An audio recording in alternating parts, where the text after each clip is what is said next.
এক, আল্লাহর দয়া মানে পরকালে জান্নাত গ্যারেন্টি। দুই, আল্লাহর দয়া মানে পৃথিবীতে আপনি একটা সম্মানের জিন্দেগি পাবেন। দুনিয়ায় সব মানুষের কাছে, আকাশের ফেরেশতাদের কাছে আল্লাহর দয়া পাবেন। এর নাম আল্লাহর দয়া, এর নাম আল্লাহর ভালোবাসা। এবারে আসেন আল্লাহর দয়ার পাওয়ার গভীর মনোযোগ দিয়ে আলোচনা শ্রবণ করতে হবে। আলোচনার শেষ পর্যন্ত থাকতে হবে, সারমর্ম বুঝতে হবে, তবে ইনশাআল্লাহ আপনি কিছু পাবেন, এটা আমি আশাবাদী। আল্লাহর দয়ার পাওয়ার। আল জাবের রাদিয়াল্লাহু তাআলা আনহু قال قال رسول الله صلى الله عليه وسلم لا يدخل احد منكم عمله الجنة। জাবের রাদিয়াল্লাহু তাআলা আনহু বলেন, বিশ্বনবী বলেছেন, লা ইদখিলু, তোমাদের কেউ প্রবেশ করবে না, আহাদাম মিনকুম, লা মানে না, ইদখিলু মানে প্রবেশ করা, লা ইদখিলু কেউ প্রবেশ করবে না, আহাদাম মিনকুম তোমাদের মধ্যে, আমালুহুল জান্নাহ তার আমল দিয়ে জান্নাতে। বিশ্বনবী বলছেন কোন মানুষ তার আমল দিয়ে জান্নাতে যেতে পারবে না। বিশ্বনবী বলেন ওয়ালা ইউজিরুহু মিনান নার, এমনকি কোন মানুষ তার আমল দ্বারা, আমল দিয়ে জাহান্নাম থেকে বাঁচতে পারবে না। বিশ্বনবী বলেন ওয়ালা আলা, এমনকি আমিও আমার কোন আমল দিয়ে জান্নাতে যেতে পারবো না, আমিও আমার কোন আমল দিয়ে জাহান্নাম থেকে বাঁচতে পারবো না। চিন্তা করেন, হাদিস সহিহ। বিশ্বনবী বলছেন আমল দিয়ে জান্নাত যেতে পারবো না, আমল দিয়ে জাহান্নাম থেকে বাঁচতে পারবো না। আমাদের এলাকার এক মুরব্বী চাচা আমাকে ডেকে বলছে, আয় মৌলভী সাহেব এদিকে এসো। আমি গেলাম তার কাছে, নানা লাগে। তা আমাকে বলছে, শোনো, আমি ফজরের আগে মসজিদে গেছি, তাহাজ্জুদ পড়েছি, এরপরে আবার ফজরে জামাতে সালাত আদায় করেছি, সুন্নাত পড়েছি, ফরজ পড়েছি, তারপরে কোরআন তেলাওয়াত করেছি, তারপরে সূর্য উঠলো, তারপরে 2 রাকাত সালাত আদায় করেছি। এখন আমি বাড়িতে এলাম, আবার জোহরের আগে মসজিদে গিয়ে জোহরের নামাজ জামাতে পড়বো। বলো তো মৌলভী সাহেব, আমি জান্নাত যাব না তো কে জান্নাতে যাবে? কথা বুঝতে পারলেন না? ওর দাবি বা ওর চিন্তা চেতনা, ওর ভাবনা হচ্ছে এই যে তাহাজ্জুদ পড়েছি, ফরজ পড়েছি, জোহর পড়েছি, আসর পড়েছি, এর মানে জান্নাতে যাবই গ্যারান্টি।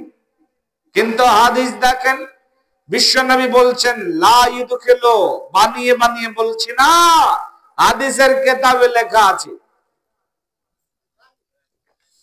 লা ইদখিলু, কেউ প্রবেশ করবে না, তোমাদের মধ্যে কেউ প্রবেশ করবে না আমল দিয়ে জান্নাতে, কেউ আমল দ্বারা জাহান্নাম থেকে বাঁচতে পারবে না।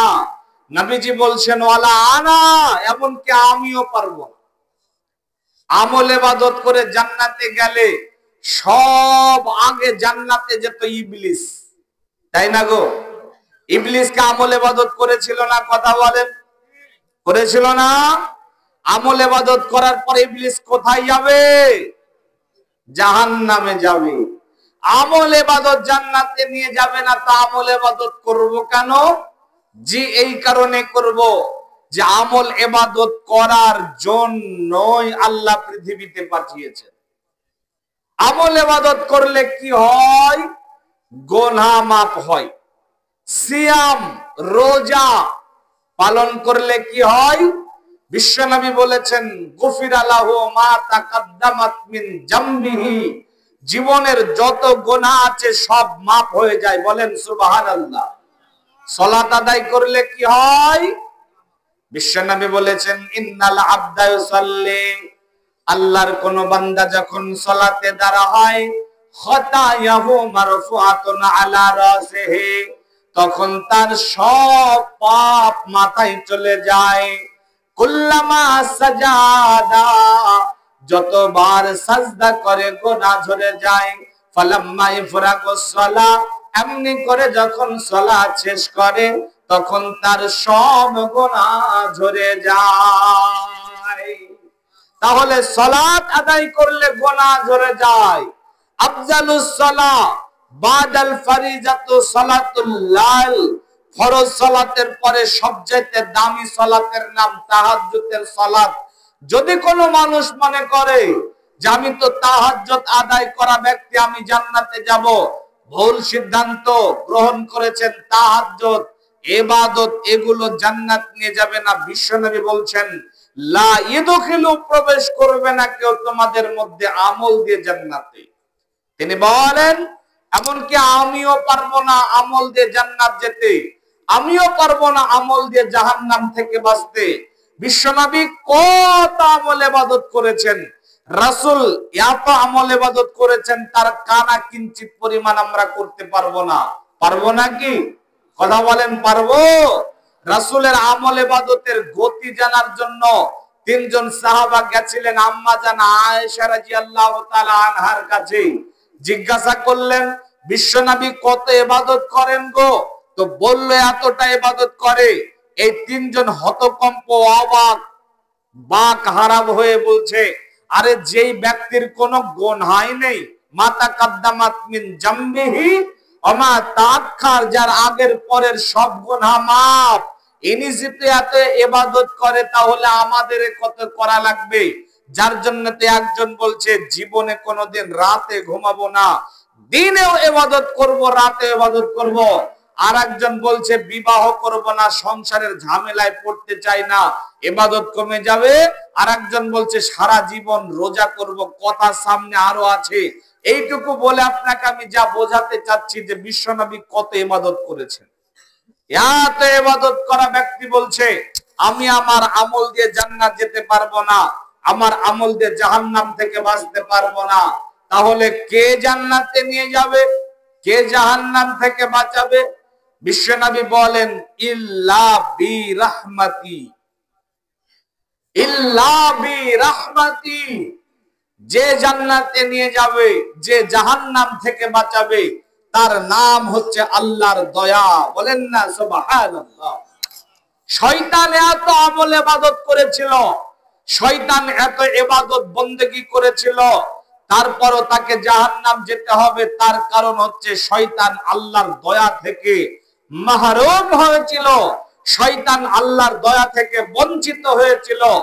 বিধায় শয়তানের আমল ইবাদত শয়তানকে জান্নাতে নিয়ে যেতে পারবে না। তাহলে আল্লাহর ইবাদত, আল্লাহর দয়া, এর মাধ্যমে জান্নাত যাওয়া সম্ভব, আল্লাহর দয়ার মাধ্যমে জাহান্নাম থেকে বাঁচা সম্ভব। প্রিয় ভাইয়েরা আমার, এবারে আসুন তাহলে আল্লাহর এই দয়া পাবো কেমন করে, আল্লাহর এই দয়া পাওয়া যাবে কেমন করে, আল্লাহর দয়াটা পাওয়ার পথ কোনটা? আজকে যদি আপনি সারা পৃথিবী দেখেন, যদি সারা বাংলাদেশ দেখেন, তাহলে আল্লাহর দয়া পাওয়ার জন্য পৃথিবীর মাটিতে হাজারো মানুষ হাজারো পথ পদ্ধতি অবলম্বন করে, করে না করে না? এ কথা বলতে হবে, করে না করে না? করে। বেশ কিছু মানুষ আপনি দেখতে পাবেন মাথার চুল যত বড়, দাড়ি তত বড়, মুছ তত বড়, দাড়ি চুল মুছ সমান হারে বাড়ানো, বাড়ানোর পরে এই ধরনের 5-7 জন মানুষ এক জায়গাতে বসে তারা গাঞ্জার কলকেতে টান মারে আর বলে নবীজি আশিকো বানায়া কই গেলেন হারায়া। বলে না বলে না? বলে। ঢোল বাজায়, গান বলে, আবার নবীর আশিক দাবি করে, গাঞ্জাও খায়। এদের বলেন যে তুমি এমনটা কেন করলে, কেন তুমি গাঞ্জার কলকিতে টান মারো, গান বাজাও, গান বাজাও আর নবীর আশিক দাবি করো, তখন তারা বলবে এই রকম ভাবে চলে আল্লাহকে পেতে চাই। তাহলে আল্লাহকে পাওয়ার জন্য, আল্লাহর ভালোবাসা দয়া পাওয়ার জন্য এরা ওই পথটা অবলম্বন করছে। ওরা মনে করছে যে এমনি করে চললে আল্লাহকে পাওয়া যাবে। আমাদের ভারতবর্ষ অনেক বড় একটা দেশ।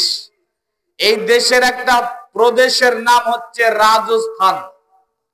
রাজস্থানে কিছু মানুষ আপনি পেয়ে যাবেন যারা পুরুষ মানুষ, অথচ আপনার দাড়ি মুখ সব কেটে ফেললো, নাক মাসি পরলো, কান মাসি পরলো, চুড়ি পরলো, শাড়ি ব্লাউজ পরলো, পরার পরে নিজের বিবিটাকে বাড়ি থেকে বের করে দেয়। বের করে দেওয়ার পরে বলে সর্বনাশী আমার বাড়ি থেকে বেরো। তারপরের জীবনটা মহিলা সেজে সে কাটায়। ওকে যদি আপনি জিজ্ঞাসা করেন এমনটা কেন করলে, তখন সে বলবে স্বপ্ন দেখেছে আল্লাহর সাথে আমার বিবাহ হয়েছে। বলেন নাউজুবিল্লাহ। তার দাবি সে এখন আল্লাহর স্ত্রী। সে বলে আমি যদি নিজে আল্লাহর বউ হই তাহলে আমার আবার কিসের বিবি প্রয়োজন, বউ লাগবে না, মহিলা সেজে কাটায়। বলেন তো এইরকম ভাবে জিন্দেগি যাপন করলো কেন? কেন করলো? শুধুমাত্র আল্লাহকে পাওয়ার জন্য, আল্লাহর দয়া পাওয়ার জন্য, আল্লাহর ভালোবাসা পাওয়ার জন্য। আমি আমার পশ্চিম বাংলা মালদা জেলাতে জলসা করে বাড়ি আসছিলাম। ফারাক্কা ব্রিজ আপনারা বাংলাদেশের মানুষ ভালোই জানবেন, জানেন না ফারাক্কা ব্রিজ? ফারাক্কা ব্রিজটা পার করেছি। এরপরে কিছু যুবক ছেলে দেখলাম যাদের মাথায় কালো ফেঁটা বাঁধা। এই কালো ফেঁটা বাঁধা যুবকদেরকে দেখছি যে একটা নাম জপ করছে। নামটা হলো বকুল বাবা। বলেছে বাবা বকুল বকুল, একেবারে পাগলের মতো। তা আমি আমার ড্রাইভার ভাইকে বলছি রে ভাই এরা কেন এমন করে? তখন ড্রাইভারও বলছে আমিও তো বুঝলাম না কেন এমনটা করে। একটুখানা যখন গাড়িটা সামনে এগিয়ে গেলাম, দেখতে পেলাম যে একটা হিষ্ট পুষ্ট বলিষ্ঠ পুরুষ মানুষ, যার পরনে জামা নাই, প্যান্ট নাই, পায়জামা নাই, প্যান্টি নাই, জাঙ্গিয়া নাই, কিচ্ছু নাই, একেবারে উলঙ্গ হয়ে দাঁড়িয়ে আছে। আর তার কাছে কিছু যুবতী সুন্দরী মহিলারা এসেছে।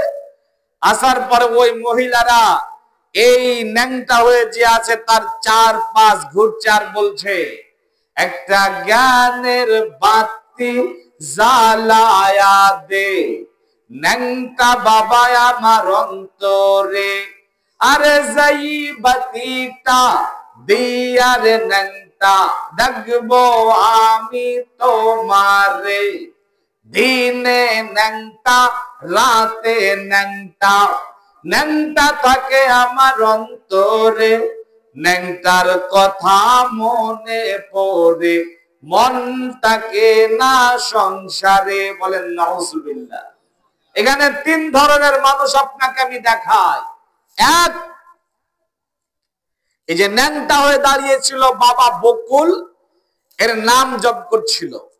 একে যদি আপনি জিজ্ঞাসা করেন যে আল্লাহর নাম জপ কর পাগলা, কেন ওর নাম জপ করছিস, তখন সে বলবে এর নাম জপ করলি আল্লাহকে পাওয়া যাবে।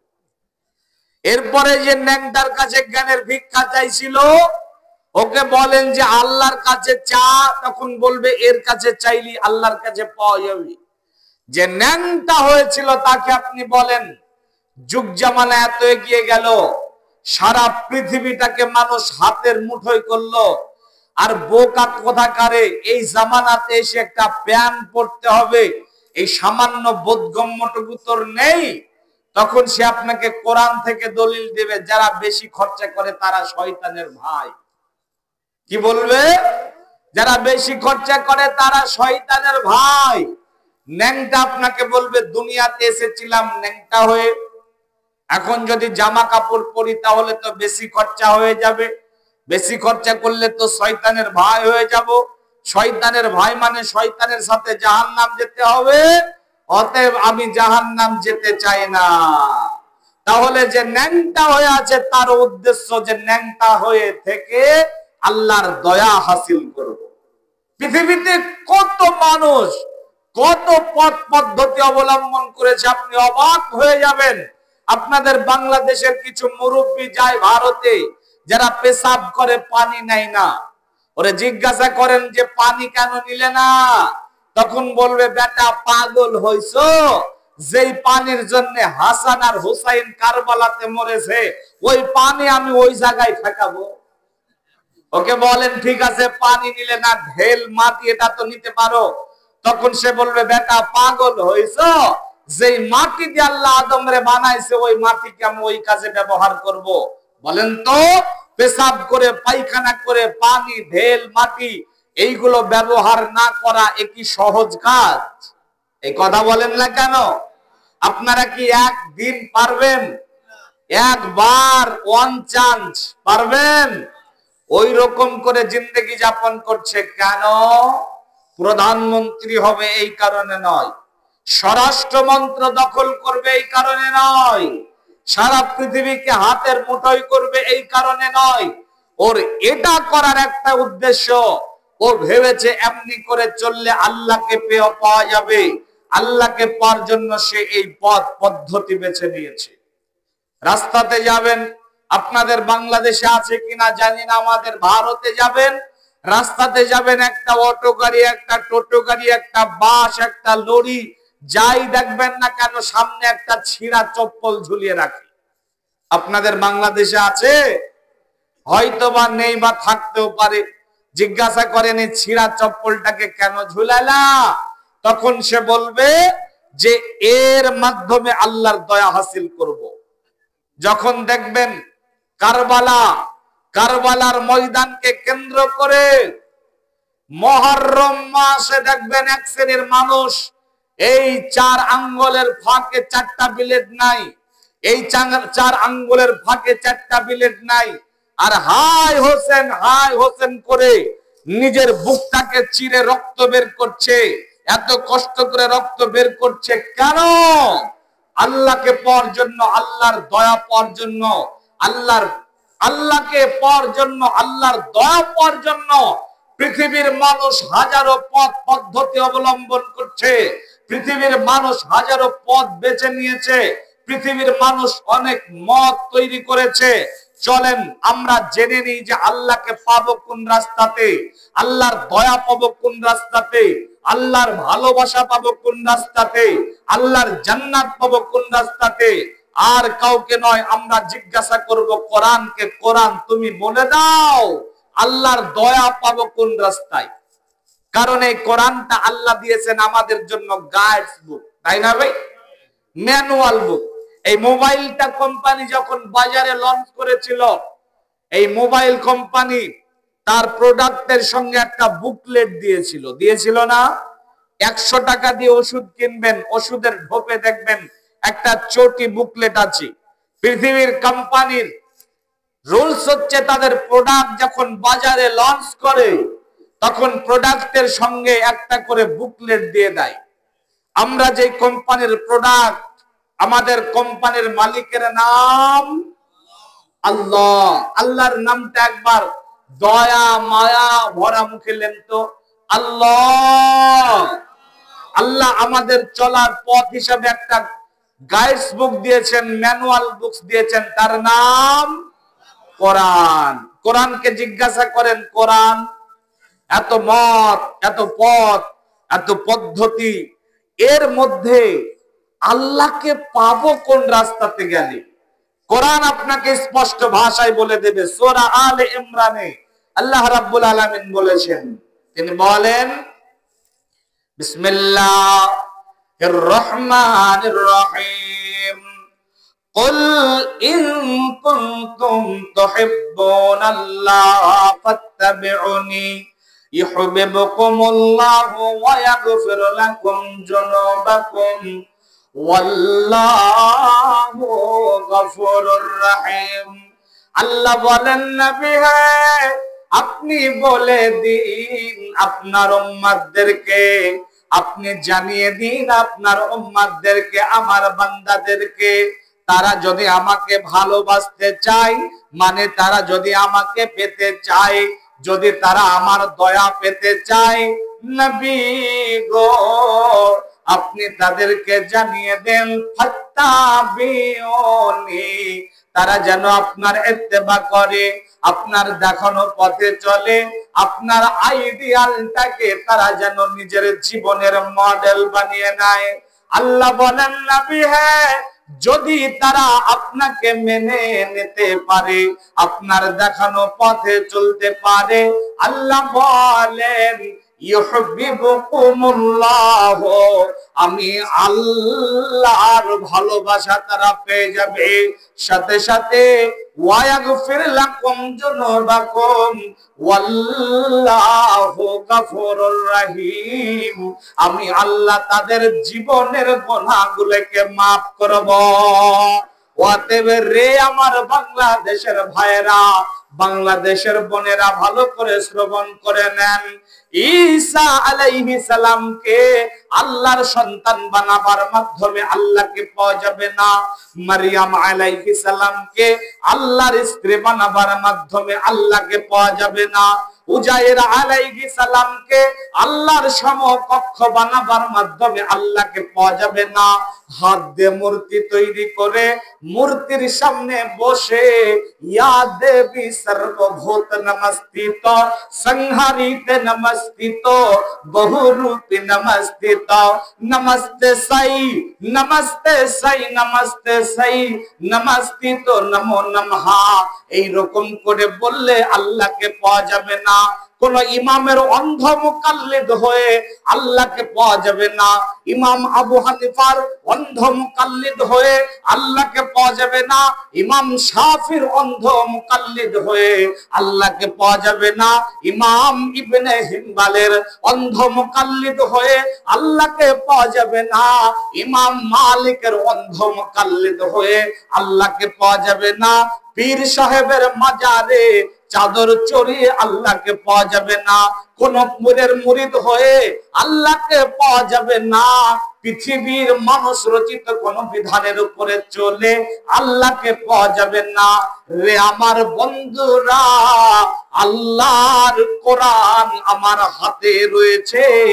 আল্লাহর কোরআনে আল্লাহ বলেছেন, বান্দারে যদি তোরা আমাকে পেতে চাস, যদি আমার দয়া পেতে চাস, যদি আমার ভালোবাসা পেতে চাস, আমাকে যদি তোরা ভালোবাসতে চাস, তাহলে ফাত্তাবিউনি, তোদের জন্য আমি একজন আইডিয়াল ব্যক্তিকে দিলাম।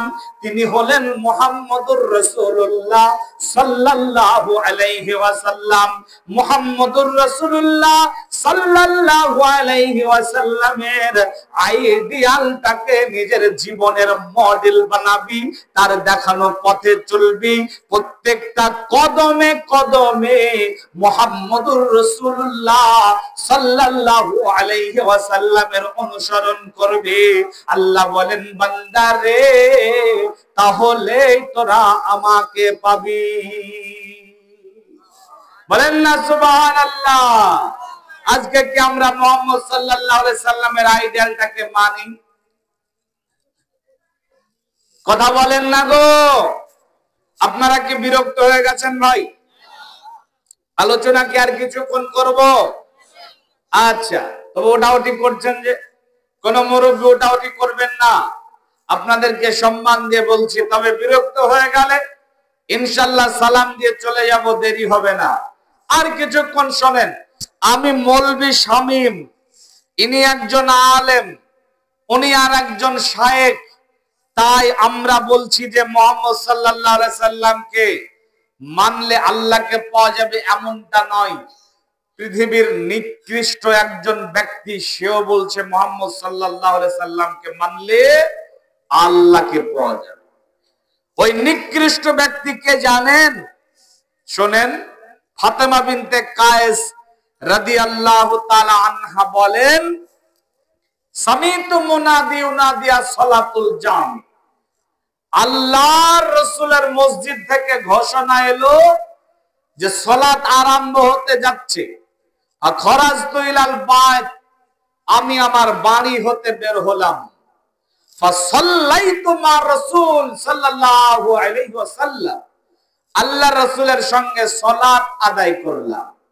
ফালাম্মা ইফরাগুস সালাহ, যখন সালাত শেষ হলো, জালাসা আলা মিম্বারিহি, আল্লাহর নবী মিম্বারের উপরে উঠে বসলেন। ওয়া হুয়া ইউজাহি, তিনি মৃদু হাসছিলেন।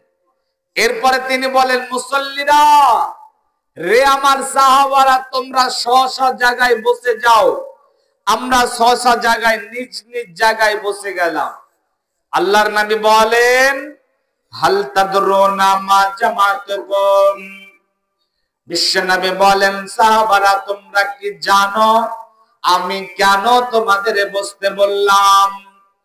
সাহাবারা বললেন, আল্লাহ ওয়া রাসূল আলাম, আল্লাহ আল্লাহ রাসূল ভালো জানেন। বিশ্বনবী বলছেন, সাহাবারা শোনো, ওয়ালে রাগিবিনা ওয়ালে রাহিবিনা, জান্নাতের কথা বলবো আর জাহান্নামের কথা বলবো, এই কারণে তোমাদের বসতে বলে নাই। ওয়ালাকিন্না জামাতুকুম, এই কারণে তোমাদেরকে আজকে বসতে বললাম। লিআন্না তামিম দারি হুয়া রাজুলুন নাসারিয়া, তামিম দারি একজন নাসারি মানুষ আমাকে একটা ঘটনা শুনিয়েছে, হাদিস শুনিয়েছে। ইফকাল্লাযী কুনতু আহদুসাকুম, আমি তোমাদেরকে সেই হাদিসটা, সেই ঘটনাটা বলবো, এই কারণে বসতে বলেছি। রে বাংলাদেশের ভাইয়েরা, মায়েরা, বোনেরা, ভালো করে শোনেন। তামিম দারি একজন নাসারি মানুষ বিশ্ব নবীকে বলছেন, দয়ার নবী, আমরা লাখ আর জাজিম গোত্রের 30-60 জন মানুষ সমুদ্রে ভ্রমণ করতে গিয়েছিলাম। নবী গো, যখন আমরা 7 জন মানুষ একটা বড় স্টিমারের উপরে চড়লাম, চালাতে আরম্ভ করলাম, হঠাৎ করে ঝড় বৃষ্টি তুফান শুরু হয়ে গেল। আমরা 1 মাস যাবত এই ঝড় তুফানের সম্মুখ হলাম, আমরা কোন কুল কিনারা পেলাম না। ঝড় যেদিকে ইচ্ছা সেদিকে আমাদেরকে নিয়ে যেতে থাকলো। তামিম দারি বলেন, বিশ্বনবী গো, 1 মাস এমনি করে আমাদের কেটে গেল। 1 মাস পরে আমরা একটা কুল কিনারা পেলাম। আমরা কুল কিনারা পাওয়ার পরে রাস্তা পেয়েছি, হাঁটতে আরম্ভ করেছি। তো আমরা যাচ্ছি, আমাদের সামনে একটা পশু এসে আমাদের রাস্তাকে অবরোধ করলো। আমরা বললাম, তাকে দেখে বললাম, ওয়াইলুকুম মান আনতা, তোমার ক্ষতি সাধনা করছি কে, তুমি আমাদের রাস্তা ফিরেছ। তখন পশুটা বলছে, আনাল জাসাসা, আমি হলাম একজন জাসুস, আমি হলাম একজন গোয়েন্দা। পশু যখন বলেছে আমি গোয়েন্দা, তখন ভয় পেয়ে গেলাম। আমরা 60 জন মানুষ ছিলাম, তারপরেও ভয় পেয়ে গেলাম, পিছপা হলাম। পশু আমাদেরকে বলছে, ভয় পেও না, ওই দেখো দূরে একটা আশ্রম দেখা যাচ্ছে, ওখানে তোমাদের জন্য কেউ অপেক্ষা করছে, তোমরা ওখানে চলে যাও। তামিম দারি বলেন, আমরা ওখানে গেলাম, যাওয়ার পরে দেখলাম একটা বিশাল আকারের মানুষ, যার মাথাটাকে হাঁটুর মধ্যে ঢুকিয়ে লোহার জিঞ্জির দিয়ে আঁটো সাঁটো করে বাঁধা আছে। ওই ব্যক্তি এত বিশাল আকারের মানুষ, এত বিশাল আকারের মানুষ আমরা কোনোদিনও দেখি নাই। ওই ব্যক্তিকে বললাম, ওয়াইলুকুম মান আনতা, তোমার ক্ষতি সাধনা করছি কে, তুমি আমাদের রেখেছ। তখন সে বলছে, আরে আমি কে এটা তো জেনে যাবে, বলো তোমরা কোথা হতে এসেছ। তামিম দারি বলেন, আমরা আমাদের পরিচয় দিলাম, আমরা সৌদি আরবের মানুষ, আমরা সেখান থেকে ভ্রমণ করতে এসেছি। আমাদের ব্যাপারে বিস্তারিত জানলো, জানার পরে আমাদেরকে বলছে, বলো তো তোমাদের নবী মুহাম্মদের খবরটা একটু বলো, তার কি এখন অবস্থা। তখন তামিম দারি বলছেন, মুহাম্মদুর রাসূলুল্লাহ সাল্লাল্লাহু আলাইহি সাল্লাম মক্কা থেকে হিজরত করে মদিনায় চলে গেছে, আর মদিনার লোক তাকে মাথার তাজ হিসাবে মেনে নিয়েছে। লোহার জিঞ্জির দিয়ে বাঁধা ব্যক্তিটা বলছে মদিনার লোক মেনেছে, মানে মদিনার লোক পরিত্রাণ পেয়ে গেছে। বিশ্ববাসী যদি পরিত্রাণ পেতে চায়, বিশ্ববাসী যদি কল্যাণ পেতে চায়, বিশ্ববাসী যদি আল্লাহর সান্নিধ্য চায়, বিশ্ববাসী যদি আল্লাহর দয়া পেতে চায়, তাহলে যেন মুহাম্মদুর রাসূলুল্লাহ সাল্লাল্লাহু আলাইহি সাল্লামকে মেনে নেয়। এবারে বলেন তো, লোহার জিঞ্জির দিয়ে বাঁধা ব্যক্তিটা কোন মুফতি সাহেব? জি নয়। লোহার জিঞ্জির দিয়ে বাঁধা ব্যক্তিটা নিজের পরিচয় দিতে গিয়ে বলছে আনা মাসিহি দাজ্জাল, আমি হলাম দাজ্জাল। দাজ্জাল মানে যার কপালে কাফির লেখা থাকবে, দাজ্জাল যাকে কিয়ামতের আগে 40 দিনের জন্য ছাড়া হবে। 40 দিনে মক্কা মদিনা ছাড়া পুরো দুনিয়া ভ্রমণ করবে, ইমানদারদের ইমান হরণ করে নেবে। এক হাতে দুনিয়া আর এক হাতে আসমান, মানুষ যেটা বলবে সেটা করে দেখাবে। দাজ্জাল মানুষের ইমান কেড়ে নেবে, কপালে কাফির লেখা থাকবে, নিজে আল্লাহ দাবি করবে। এত নিকৃষ্ট একজন দাজ্জাল, এত নিকৃষ্ট হওয়ার পরেও সে বলছে কিনা যে মুহাম্মদ সাল্লাল্লাহু আলাইহি সাল্লামকে মানলে, মুহাম্মদ সাল্লাল্লাহু আলাইহি সাল্লামের দেখানো পথে চললে, মুহাম্মদ সাল্লাল্লাহু আলাইহি সাল্লামের আইডিয়ালটা নিজের জীবনে মডেল বানাবে, আল্লাহর দয়া পাওয়া যাবে, আল্লাহর ভালোবাসা পাওয়া যাবে, আল্লাহর করুণা পাওয়া যাবে। কিন্তু দুঃখের বিষয় হলো আমাদের সমাজের এক শ্রেণীর মৌলবি আছে, আমাদের সমাজে এক শ্রেণীর মুফতি আছে, আমাদের সমাজে এক শ্রেণীর পীর আছে, আমাদের সমাজে এক শ্রেণীর ভণ্ড আছে, যারা বলে কিনা যে ইমামকে মানো, পীরকে মানো, বাপ দাদার অন্ধ যেগুলা অনুসরণ করো তাহলে আল্লাহকে পাবে। এরা মুহাম্মদ সাল্লাল্লাহু আলাইহি সাল্লামের আদর্শ থেকে জাতিকে অনেক দূরে রেখেছে। এরা দাজ্জালের চাইতেও খারাপ। এই কারণে তো বিশ্বনবী বলেছেন যে আখেরি জামানাতে কিছু মৌলবি দাজ্জালের চাইতেও খারাপ হবে। এগুলো সম্মানিত ভাইরা, এবারে আসুন আপনাদের সাথে আমি কিছু কথা বলি। এতক্ষণ পর্যন্ত আপনাকে আমি অনেক কথা বললাম, অনেক কথা বলে যেটুকু বোঝাতে চাইলাম সেটা হলো আল্লাহকে পাওয়ার একটাই পথ, মুহাম্মদুর রাসূলুল্লাহ সাল্লাল্লাহু আলাইহি সাল্লামের আদর্শ মেনে চলা। আমরা কি মুহাম্মদ সাল্লাল্লাহু আলাইহি সাল্লামের আদর্শ মেনে চলি? কথা বলেন, চলি না? এখানে অনেক মানুষ আছেন যারা মুখের দাড়িটাকে প্রত্যেকদিন চাচ্ছেন, আছে না নেই? কথা বলেন না কেন?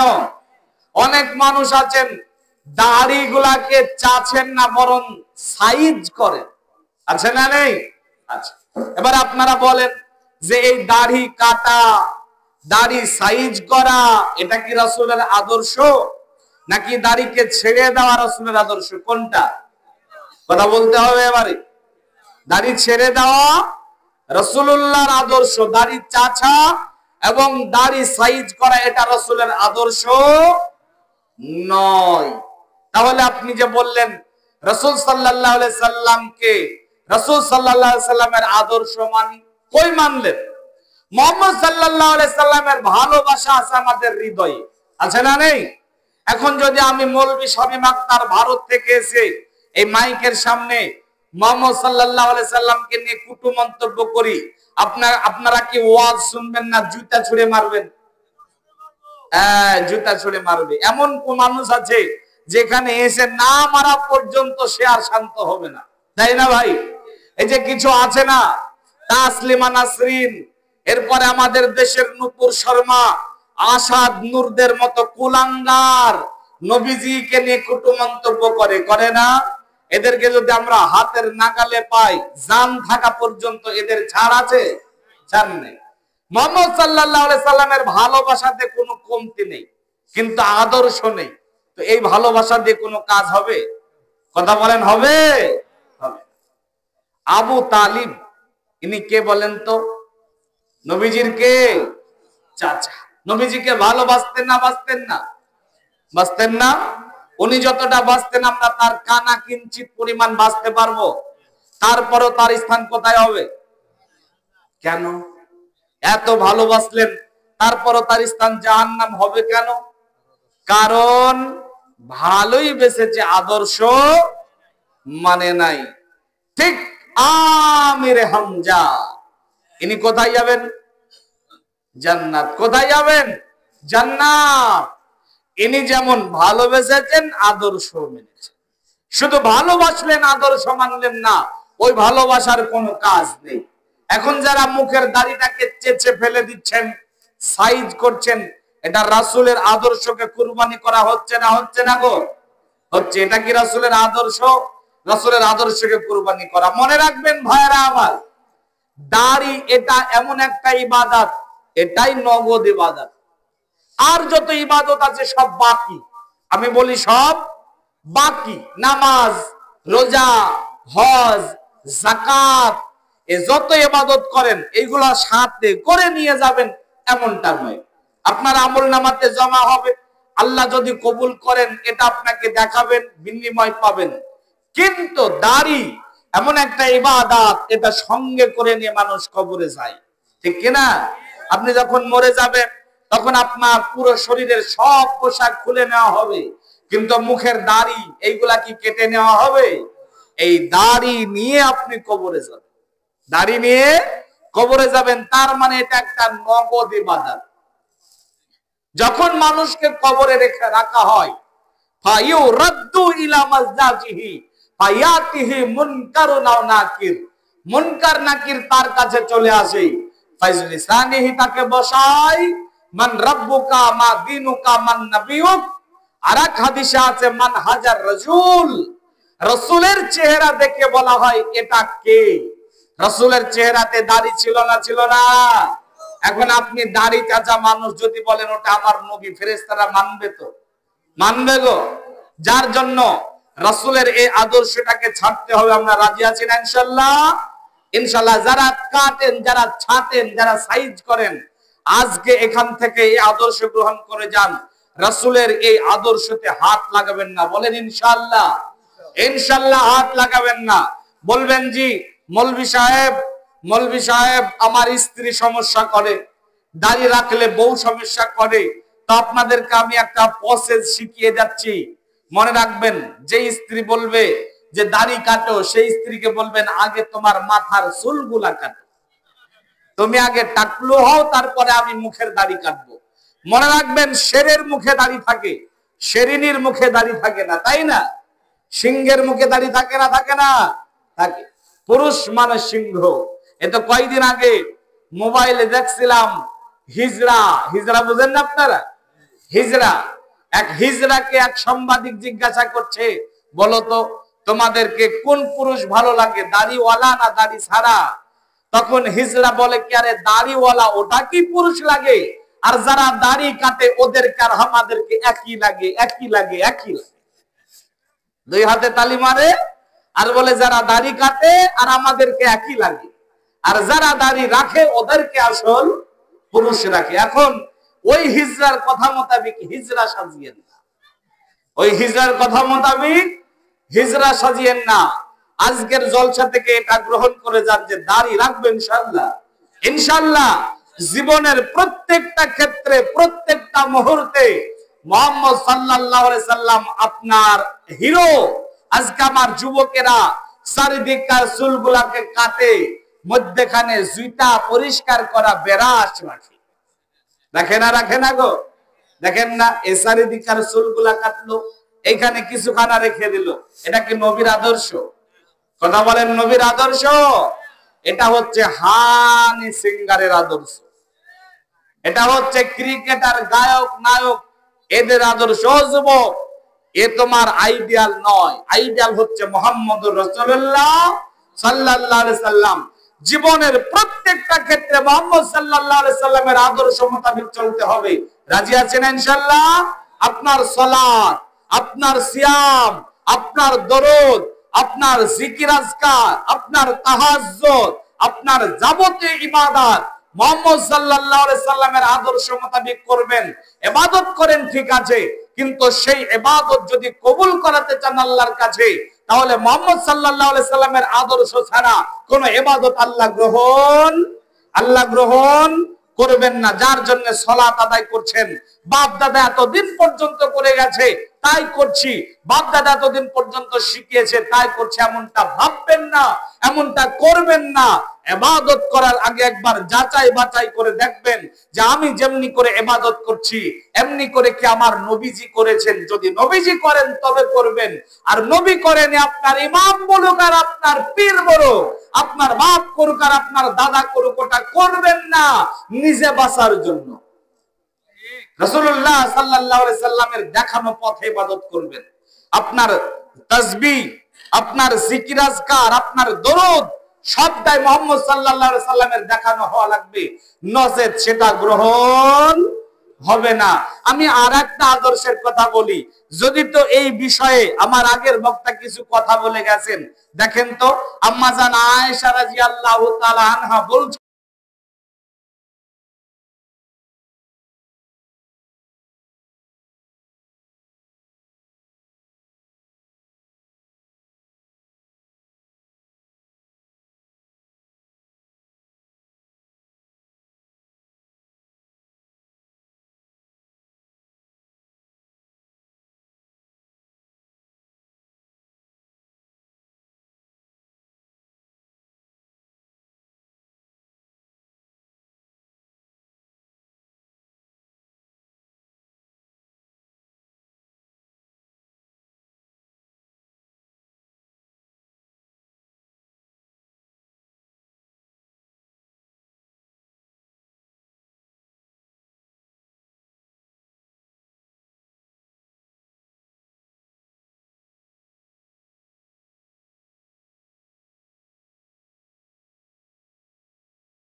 এই মাল না দেবে ততক্ষণ এই মাল ক্লিয়ার হবে না। পায়খানা করতে করতে খায় না খায় না? এই পানখোর গুলো, জর্দা দিয়ে পানখোর গুলো আর গুটখাখোর গুলো পায়খানা করতে করতে খায়। তার প্রমাণ পাবলিক টয়লেট যান পুরো ওয়াল পানের পিকে লোড হয়ে আছে। রাসূলের আদর্শকে কুরবানি করা।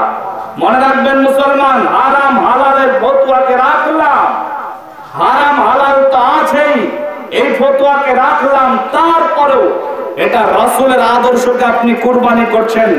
রাসূলের আদর্শ এটা নয়, রাসূলের আদর্শ এটা নয়। রাসূলের আদর্শ বিদায়ের সময় গজগজ করে তিনার মুখটাকে পরিষ্কার করেছিলেন। আপনি রাসূলের আদর্শকে কুরবানি করেছেন এই সামান্য 1 টাকার বিড়ি আর 5 পয়সার সিগারেট খেয়ে পান করে। যার জন্য একটা পান মুখে ভরার আগে, একটা গুটকা মুখে ভরার আগে, একটা বিড়িতে টান মারার আগে, একটা সিগারেটে টান মারার আগে এটা মনে রাখবেন যে আমার নবী মুহাম্মদুর রাসূলুল্লাহ সাল্লাল্লাহু আলাইহি সাল্লাম, আমি এটা খাওয়ার মাধ্যমে তার আদর্শকে কুরবানি করছি। যদি এইটুকু কথা আপনি স্মরণ করতে পারেন, আপনার বিবেকে নাড়া দিলে ইনশাআল্লাহ এ যাবতীয় হারাম মুখে আর তুলবেন না। বলেন ইনশাআল্লাহ। আপনি বলেন যে মৌলভী সাহেব ছাড়তে পারি না, ডাহা মিথ্যা কথা, ডাহা মিথ্যা কথা। ছাড়তে পারেন না মানে পারবেন, ছাড়তে চেষ্টা করেন না। মিথ্যা কথা বলছেন, চেষ্টাই কোনোদিন করেননি। মিথ্যা কথা বলছেন। পুরুষ মানে সব করার ক্ষমতা আল্লাহ দিয়েছে, পুরুষকে আল্লাহ ক্ষমতা দিয়েই বানিয়েছে। যার জন্য আমি আর বেশি আলোচনা না করি, রাত 12টা বেজে গেল, ফজরের সালাত আদায় করতে হবে। এত শত কথা বলে সব কথার সারমর্ম আপনাকে আমি যেটুকু দিতে চাচ্ছি, আপনার চলার জীবন, আপনার উঠার জীবন, আপনার সাংসারিক জীবন, আপনার পারিবারিক জীবন, রাষ্ট্রীয় জীবন, ইবাদতের জীবন, যাবতীয় চলার পথ একজনকে আল্লাহ আইডিয়াল করে পাঠিয়েছেন, তিনি মুহাম্মদুর রাসূলুল্লাহ সাল্লাল্লাহু আলাইহি সাল্লাম। জীবনের প্রত্যেকটা ক্ষেত্রে এই নবীর আদর্শকে ফলো করে চললে পরকালে